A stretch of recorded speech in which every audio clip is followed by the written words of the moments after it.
என் அன்பு உறவுகள் அனைவருக்கும் வணக்கம். இந்த வீடியோ பதிவில் நம்ம பார்க்க இருக்கக்கூடியது புதிய சொந்தம் ஒன்று உங்களை தேடி வரும் காலம். மிதுனராசி அன்பர்களுக்கு தான். மிதுனராசி அன்பர்களுக்கு ஒரு புதிய சொந்தம் உங்களை தேடி வரும் காலம் இந்த 2026. அப்படி என்ன சொந்தம் நம்மளை தேடி வரப்போகுது? அப்படி என்ன அந்த சொந்தத்தால நமக்கு கிடைக்கக்கூடிய நற்பலன்கள் என்ன, அதீத சந்தோஷங்கள் என்ன அப்படிங்கிறத நம்ம அப்படியே தொடர்ந்து பார்க்கலாம். அதற்கு முன்பாக இந்த மிதுன ராசி இப்ப கால நேரங்களை சந்திச்சுட்டு இருக்கு இல்லையா, பண விஷயத்துல மிகப்பெரிய ஒரு ஏமாற்றத்தையும் ஒரு சோதனையும் ஒரு விரயத்தையும் பார்த்து கொண்டிருக்கக்கூடிய ராசி. இந்த ராசியில ரொம்ப அறிவான திறமையான ஆளுங்க ரொம்ப பேர் இருக்கு. தன் புத்தி நம்ம சொல்லி கேட்காம நம்ம குடும்பத்தில் நம்ம சொல்லுவோம், ஆனா சொல்ல எடுக்க மாட்டாங்க. அதால வீழ்ச்சி அடைஞ்சவங்க ரொம்ப பேர் இருப்பான். நான் அப்பவே சொன்னேனே இதை செய்யாதேன்னு. இப்ப கணவனுக்கு மனைவி சொல்லியிருக்கலாம், இல்ல மனைவிக்கு கணவன் சொல்லியிருக்கலாம், இல்ல தாய் தந்தை பிள்ளைங்களுக்கு சொல்லியிருக்கலாம். இப்படி சொல் பேச்சு கேட்காம முட்டி மோதி நிற்கக்கூடிய ராசியும் இந்த ராசி. நம்ம ஏமாந்துட்டோமே அப்படின்னு யோசிக்கக்கூடிய நேரம் காலம் தான் இப்ப உங்களுக்கு போயிட்டு இருந்தது 2025. இப்ப நடைமுறையில இருக்கு. அப்ப நம்ம 2026 ஒரு கணிப்பு ஒண்ணு பார்த்தோம். இந்த ஜாதகப்படி கோச்சார நிலைகள் படி மிதுன ராசிக்கு எப்படி இருக்கும் அப்படின்னு இந்த பெயர்ச்சி, கிரக சேர்க்கைகள், கிரக பார்வைகள் இப்படி எல்லாம் பார்த்து ஒரு பலனை நம்ம இந்த மிதுன ராசிக்கு சொல்லலாம் அப்படிங்கிறதுனால இந்த வீடியோ பதிவிடுகிறோம். 12 ராசிக்கு நம்ம தொடர்ந்து நம்ம பலன் பார்க்க போறோம். இதுல நம்ம தலைப்பு என்ன கொடுத்துருக்கோம் தமிழ்ல? புதிய சொந்தம் ஒன்று உங்களை தேடி வரும் காலம் 2026. அந்த சொந்தம் எந்த சொந்தம், எப்படி வரப்போது, நம்ம தொடர்ந்து பார்க்கலாம். அன்பு உறவுகளே, நீங்க பழக்க வழக்கங்கள்ல கொஞ்சம் ஜாக்கிரதையா இருந்துக்கிறது. இப்ப எந்த விஷயத்துல உங்களுக்கு ரொம்ப பாதிப்பு ஏற்படுத்தும் அப்படின்னு ஒரு விஷயத்த நான் உங்களுக்கு சொல்லிக்கிறேன். யாராவது தேவையில்லாம ராங் கால் வரும், போன் பேசுவாங்க, அப்புறம் ராங் கால் சொல்லுவாங்க, திருப்பி போன் வரும், நீங்க அட்டன் பண்ணிட்டீங்க அப்படின்னா தொலைஞ்சி. அது பெண்ணா இருந்தா ஆணா இருந்தா அவப்பேர் உண்டா. இதால நமக்கு என்ன ஆகும்? மன சஞ்சலப்பட்டு அவப்பேரு நமக்கு வர்றதுக்கு வாய்ப்பு இருக்கு. இந்த மாதிரி விஷயங்கள் நமக்கு வந்தால் தவிர்த்து கொள்ளும். தேவையில்லாத நட்பு நமக்கு வேண்டாம். தேவையில்லாத நட்புகள் நமக்கு தெரியும் இது தேவையில்லாதது, இது ஒண்ணுக்கும் புரோஜனம் இல்லாதது அப்படின்னு தெரிஞ்சா நீங்க ஒதுங்கிக்கிறீங்க. அவர்களால் உங்களுக்கு அவப்பேறு ஏற்படும். நட்பு விஷயத்துல ஜாக்கிரதையா இருங்க.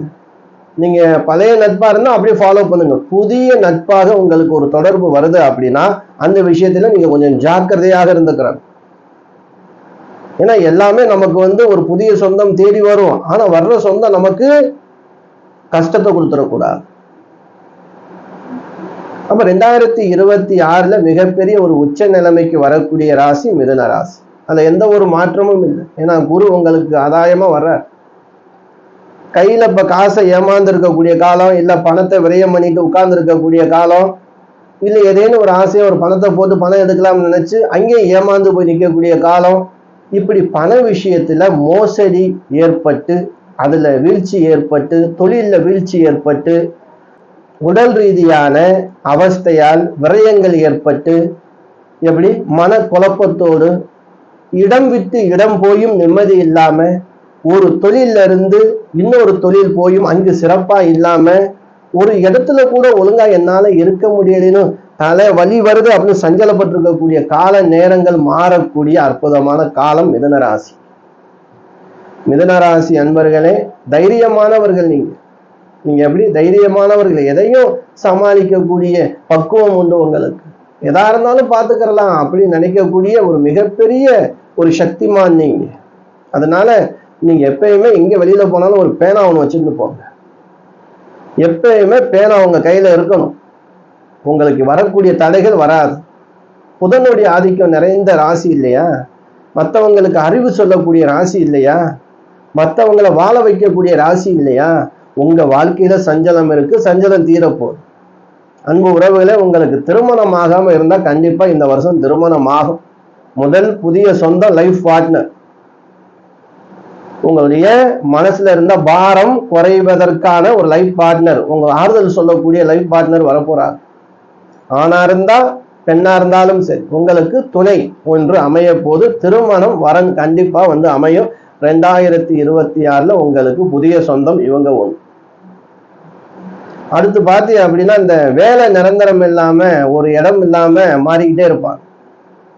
நல்ல தகுதி நல்ல அறிவாற்றல் இருக்கும், ஆனா மனசுக்கு பிடிக்காது, மனசுக்கு அங்கே நிறைவு இருக்காது.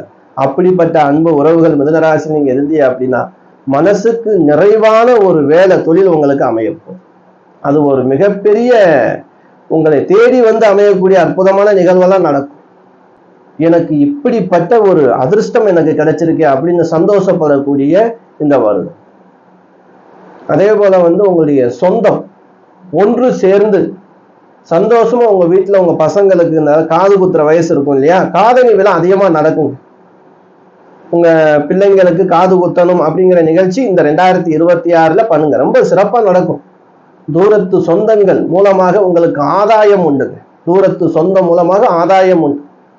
அதே போல நீங்க வெளிநாட்டுல இருக்கீங்க, வர முடியாத சூழல், முயற்சி பண்ணிட்டு இருக்கீங்க, கண்டிப்பா இந்த 2026 நீங்க சந்தோஷமாக குடும்பத்தோடு இருக்கக்கூடிய வருடமும் இதுதான். அற்புதமான வருடம். பண சிக்கல் பிரச்சனைகள் இருந்திருக்கும் உங்களுக்கு, கண்டிப்பா மிகப்பெரிய ஒரு ஆதாயத்தை பார்க்கக்கூடிய ராசி மிதுன ராசி. மகிழ்ச்சி உண்டாகும், உங்க குடும்பத்துல மகிழ்ச்சி உண்டாகும். அதே போல புதுசா கல்யாணம் பண்ணிருக்கீங்க அப்படின்னா இந்த வருடமே நீங்க ஒரு தாய்மை அடைகிறதுக்கு, ஒரு தந்தையாக ஒரு பலம் பெறுவதற்கான வருடம் இது. குழந்தை செல்வத்தை பார்க்கக்கூடிய நிகழ்வு இந்த வருடத்திலே உங்களுக்கு அந்த அமைப்பு கிடைச்சிரும். அதாவது அந்த சந்தோஷம் கிடைச்சிரும். இந்த வருஷம் நீங்க புதுசா இப்ப கல்யாணம் பண்ணிட்டீங்க, இந்த 2026 நீங்க தந்தையாகவோ இல்ல தாயாக இருந்தா அவங்க தாய்மை அடையிறதுக்கான வாய்ப்பு கிடைச்சிரும். எனக்கு குழந்தை பிறக்க போகுது அப்படிங்கிற 2027 குழந்தை பிறந்துடும். அப்ப இந்த 2026 உங்களுக்கு அற்புதமான வருடம். இதுல எந்த ஒரு மாற்றமும் கிடையாது. நீங்க யாரை வழிபடணும், முடிஞ்சா ஒரு முறை திருப்பதி போயிட்டு வாங்க. இல்ல ரொம்ப தூரம் போய் அலையணும் அப்படின்னு நீங்க நினைச்சீங்க அப்படின்னா பக்கத்துல இருக்கக்கூடிய பெருமாள் கோவில் சென்று சனிக்கிழமையில துளசி மாலை வாங்கி கொடுத்து உங்க பேர்ல அர்ச்சனை பண்ணு. வாரம் பண்ணுங்களேன், பெருமாளுக்கு தானே பண்ண போறீங்க. முடிஞ்சா அந்த நாள், இல்ல நீங்க பிறந்த கிழமை இல்ல பிறந்த நட்சத்திரம் வரும் இல்லையா, அந்த நாள்ல பசியோடு இருப்பவர்களுக்கு அன்னதானம் கொடுங்க. புதிய சொந்தம் வீடு கட்டணும்னு உங்களுக்கு ஆசை இருந்திருக்கலாம், இருக்கும் கண்டிப்பா. அதுக்கு லோன் கிடைக்கணும், பேங்க் மூலியமா ஏதாவது பணம் கிடைக்கணும் முயற்சி பண்ணிட்டு இருந்தீங்க அப்படின்னா இந்த 2026 உங்களுக்கு கிடைச்சிடும். வீடு கட்ட ஆரம்பிச்சிடலாம். 2026 முடிஞ்சா கார்த்திகை மாசம் இல்ல ஆவணி மாசம் பால் காய்ச்சறதுக்கு அதிக வாய்ப்பு இருக்கு.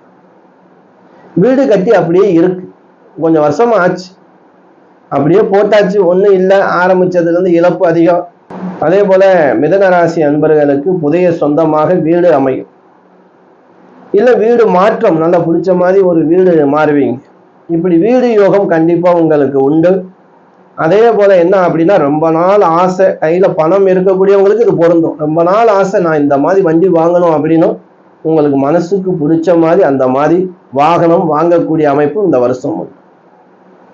அதுக்கு தகுதி இல்லை எனக்கு, நாங்க மிதுன ராசி தான், நான் எங்களுக்கு அந்த பலன் கிடைக்குமா அப்படின்னா கண்டிப்பா அதற்கு ஈடான சந்தோஷம் எந்த வழியிலேயாவது உங்களுக்கு கிடைக்கும். கல்வியிலே அதிகமான மதிப்பெண் பெறக்கூடிய அன்பு உறவுகளும் இந்த மிதுன ராசியில் படிக்கக்கூடிய மாணவ மாணவிகள் உண்டு. இன்ப அதிர்ச்சி தரும் இந்த 2026 மிகப்பெரிய அதிர்ச்சி. என நான் இந்த அளவுக்கு மதிப்பெண் வாங்கியிருக்கேனா அப்படின்னு சந்தோஷப்படக்கூடிய நிகழ்வும் மாணவ மாணவிகளுக்கு இந்த ராசியில பிறந்தவங்களுக்கு இருக்கு. வயசானவர்களுக்கு உங்களுடைய சந்தோஷம் என்ன அப்படின்னா, உங்க பிள்ளைங்களுக்கு கல்யாணம் முடிச்சு பார்க்கறது, கல்யாணம் முடிச்சு குழந்தைகள்னா குழந்தை செல்வத்தை தூக்கி கொஞ்சக்கூடிய பாக்கியம் இந்த 2026 உண்டு. அதுதான் உங்களுக்கு பெரிய சந்தோஷம். உடல் ரீதியான பிரச்சனை இருக்கு, அது தீர்வே இல்லை. திடீர்னு உங்களுக்கு ஒருத்தர் இங்க பேசிட்டு இருப்பீங்க, திடீர்னு சொல்லுவாரு, இது போல எனக்கு தெரிஞ்ச இடத்துல ஒருத்தர் இருக்காரு, ஒரு மருத்துவர் நல்லா பாக்குறாரு அப்படின்னா அங்க போவீங்க. அது என்னன்னு பார்த்தா அங்கே உங்களுக்கு தீர்வு கிடைச்சிடும். அப்போ அந்த மருத்துவரும் உங்களுக்கு புதிய சொந்தம் தான். இந்த 2026ல உங்கள் உயிரை காப்பாற்றிய மருத்துவர் உங்களுக்கு சொந்தமாயிட்டார். புதிய சொந்தம். அவரை நினைச்சுக்கிட்டே இருப்பீங்க இல்லையா? காலம்ல அதை நினைப்பீங்க. கண்டிப்பா நம்ம உயிரை காப்பாற்றின கடவுள் அவர் உங்களுக்கு குடும்ப மருத்துவராகவே மாறிடுவார். அந்த அளவுக்குலாம் நிகழ்வு நடக்க இருக்குங்க. விரயம்ங்க பெருசா இருக்கிறதுக்கு வாய்ப்பு கிடையாது. இந்த 2026 வரவு கண்டிப்பா உண்டு. ஆடம்பரமான செலவுகளை கொஞ்சம் அடக்கி வாசிப்பது நல்லது. ஆடம்பரமான செலவுகளை கொஞ்சம் அடக்கி வாசிப்பது நல்லது. தான் தான் அப்படிங்கிற ஒரு கர்வத்தை குறைத்து கொண்டு, எப்படி தான் தான் நான் என்னால எல்லாம் செய்ய முடியும் அப்படிங்கிறது, இந்த பணம் இருந்து அப்படிச்சுன்னா அந்த மாதிரி எண்ணங்கள் வந்து அதை கொஞ்சம் குறைச்சிக்கிறேன். ஏன்னா குரு வந்து உங்களுக்கு கண்டிப்பா இந்த 2026ல கொடுக்கக்கூடிய ஸ்தானத்துல வர்ற எந்த அளவுக்கு பணத்துல சிக்கல் இருக்கோ அந்த அளவுக்கு பணத்துல அதிகமான புழக்கங்கள் வரும். இதால நம்ம என்ன செய்வோம்? அதிகமா நம்ம ஆடிடக்கூடாது. நம்ம கண்ட்ரோலா இருந்துக்கிட்டு எப்படி இருக்கணும், எப்படி செயல்படணும் அப்படிங்கிறத பார்த்துக்கிறது. அடிக்கடி திருஷ்டி தோஷம் ஏற்படும். அதான் சொல்ல உடல் வலி ஏற்படும். இந்த மாதிரி நேரங்கள்ல உடல் வலி அதிகமா வரும். அப்படி இருந்தது அப்படின்னா கொஞ்சம் ரெஸ்ட் எடுத்துக்கிறங்க. ரொம்ப வலி இருக்கா, மருத்துவரை போய் பாருங்க. அதுக்கு முன்பாக திருஷ்டி சுத்துற வழக்கம் இருக்கு நமக்கெல்லாம். அதனால ஒரு தேங்காய் எலுமிச்சம்பழம் கோயில்ல போய் சுத்தி போட்டுக்கிறது. அதுக்குன்னு இடங்கள்லாம் ரொம்ப இருக்கு. இல்ல நீங்களே கற்பூரத்தை சுத்தி வாசல்ல ஏத்துங்க இரவு தூங்குறதுக்கு முன்பாக. கண்டிப்பா அந்த உடல் வலி உடல் அவஸ்தை நீங்கும். அன்பு உறவுகளே, நம்ம மிதுன ராசிக்கு கண்டிப்பா 2026 மிகப்பெரிய யோகத்தை கொடுக்கும். பரிகாரம் என்பது மனநிலையை பொறுத்தது. ஒவ்வொருடைய மனநிலையை பொறுத்தது. அது மன சம்பந்தப்பட்டது. விருப்பம் இருந்தால் மட்டுமே தான் பரிகாரம் வேலை செய்யும். உழைப்பு தான் உயர்வு. நம்ம உழைச்சாதான் சம்பாதிக்க முடியும். அதன் மூலியமா நம்ம குடும்பத்தை நடத்த முடியும்.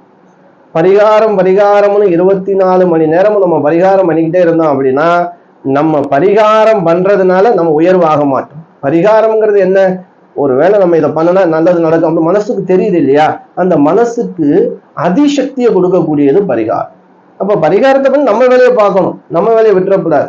அதனால அன்பு உறவுகளே, பரிகாரம்ங்கிற பேர்ல பெரிய அளவுல பணம் கொடுத்து எங்கேயும் ஏமாறாதீங்க. பரிகாரம்ங்கிறது உங்க வசதிக்கு ஏற்றவாறு உங்க தகுதிக்கு ஏற்றவாறு பண்ணுங்க. கடன் வாங்கி பரிகாரம் பண்ணி மேலும் மேலும் கடனாக மாறக்கூடாது. ஏன்னா கடனாளி ஆயிட்டோம் அப்படின்னா அதை விட ஒரு மிகப்பெரிய வேதனை எதுவுமே இல்லை. அதனால இருக்கிற வரைக்கும் நம்ம கடவுள்கிட்ட கேட்கறது என்ன கேட்க போறோம்? சாப்பிட உணவு, தூக்குறது நல்ல தூக்கம், இருக்கிறதுக்கு இடம், போதுமான விஷயம். மற்றதெல்லாம் நம்ம சம்பாரிச்சு என்னென்ன தேவையோ பூர்த்தி பண்ணிக்கலாம். சாப்பாடு, நல்ல உறக்கம், இருக்கிறதுக்கு இடம். இந்த 3 ஒரு மனுஷனுக்கு இருந்துச்சு அப்படின்னா வாழ்க்கையில் அவனுக்கு ப்ரெஷர் இருக்காது, சுகர் இருக்காது, டென்ஷன் இருக்காது. அது இதுன்னு சொல்லி மற்ற அப்படி 4 பக்கம் சிதற விடுறதுனால தான் நமக்கு தூக்கமே வர்றதில்லை. சரியா சாப்பிட முடியல. பணம் சம்பாதிக்கிற ரொம்ப பேர் பாருங்க, ஒழுங்கா சாப்பிட மாட்டாங்க, ஒழுங்கா தூங்க மாட்டாங்க. அப்புறம் 40 வயசு 45 வயசுல உட்கார்ந்து நினைக்கும் போது முட்டு வலி வருது, சுகர் வருது, பிபி வருது, நிம்மதியா இருக்க முடியல. இதெல்லாம் ஓரம் கட்டிட்டு கடவுள்கிட்ட பரிகாரங்கிற பேர்ல நம்ம கேட்க வேண்டியது என்ன அப்படின்னா நிம்மதியான தூக்கம், நல்ல சாப்பாடு, இருக்கிறதுக்கு நல்ல இடம், போதுமான விஷயம். அன்பு உறவுகளே, நம்ம வீடியோ உங்களுக்கு பிடிச்சிருந்துச்சு அப்படின்னா உங்க உறவினர்கள் நண்பர்கள் எல்லோருக்கும் இந்த வீடியோவை ஷேர் பண்ணுங்க. நம்ம வீடியோ நீங்க புதுசா பார்க்கக்கூடிய அன்பு உறவுகளாக இருந்தீங்க அப்படின்னா சப்ஸ்கிரைப் பண்ணி வச்சுக்கிறீங்க. அடுத்தடுத்து நல்ல வீடியோக்கள் உங்களை தேடி வந்து கொண்டே இருக்கும். அடுத்து ஒரு நல்ல வீடியோவில் சந்திக்கும் வரை நான் உங்கள் ஈஸ்வரன், சீதாராம ஜோதிடர். என் அனைத்து அன்பு உறவுகளுக்கும் வணக்கம்.